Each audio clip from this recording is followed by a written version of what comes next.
প্রায় ১.৫ মাস পর যখন একঘেয়ে ঘরে থেকে তারপর যখন ঘুরতে যাওয়া হয় তখন কিন্তু মনটা অটোমেটিক্যালি ফুরফুর করে ওঠে। ওর অসুস্থতা কাটাতে প্রায় ১ মাস লেগেছিল। আর বাকি ১৫টা দিন আর রিস্ক নিলাম না।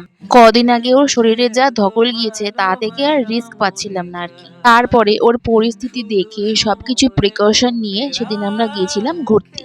আর সত্যি বলতে এ কদিন তো আর ভিডিও শুট করার কোনো রকম মোমেন্টে ছিলাম না। আর সেদিন ঘুরতে গিয়েও ভুলেই গেছি যে একটা মিনি ভ্লগ বানাতে হবে। তাই যে কটা ভিডিও করেছি সেগুলো অ্যাডজাস্ট করে একটা ভিডিও তোমাদের সাথে প্রেজেন্ট করছি।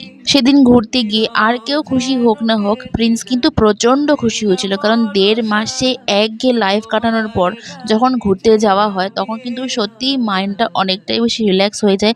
আর তোমরা তো জানোই প্রিন্স কিন্তু আগাগোড়াই অলওয়েজ ভীষণ ঘুরতে যেতে ভালোবাসে।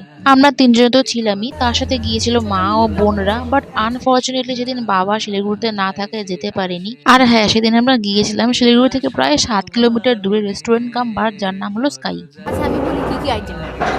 দুটো ভেজ ফ্রাইড চিকেন দো পেঁয়াজের একটা বাটার চিকেন না কড়াই চিকেন, আমার জন্য একটা স্পেশাল কুলচা, আমি মাকে বলছি আমি কুলচা খাবো, আর দুটো না দেখুন আমাদের আইটেম। আর এই হলো আমাদের সবার খাবার শেষে প্লেটের অবস্থা। সবাই ভীষণ পরিষ্কার করে খেয়েছে কারণ যে কটা আইটেম অর্ডার করা হয়েছিল ভীষণ টেস্টি হয়েছিল। এখানে আসার আগে কিন্তু আমি অলরেডি প্রিন্সকে ডিনারটা করিয়ে এনেছিলাম কারণ তো বাইরে খাওয়া কিছু খেতে পারে না। আমরা সেখানে পৌঁছেছিলাম প্রায় ১০টা নাগাদ, ১০:৩০ নাগাদ আমাদের অর্ডার আসে। আর ১১টা নাগাদ আমাদের খাওয়া দাওয়া কমপ্লিট করার পর একটু ফটো সেশন করছি। তারপরে টেরেসে গিয়ে দেখলাম যে অসাধারণ একটা দৃশ্য। শিলিগুড়ি শহরের অর্ধেক অংশটা কিন্তু প্রায় এখান দিয়ে দেখা যায়। আমাদের এখানকার ওয়েদারটা এখন দিনের বেলাটা গরম থাকলেও বিকেলের পর কিন্তু ঠান্ডা ঠান্ডা ভাব অলরেডি শুরু হয়ে গিয়েছে। আর আমরা যেহেতু গিয়েছিলাম শহর থেকে দূরে এক খোলামেলা পরিবেশে, তাই রিস্ক না নিয়ে প্রিন্সকে টুপি সোয়েটার পরিয়ে বাড়ির দিকে রওনা দিলাম।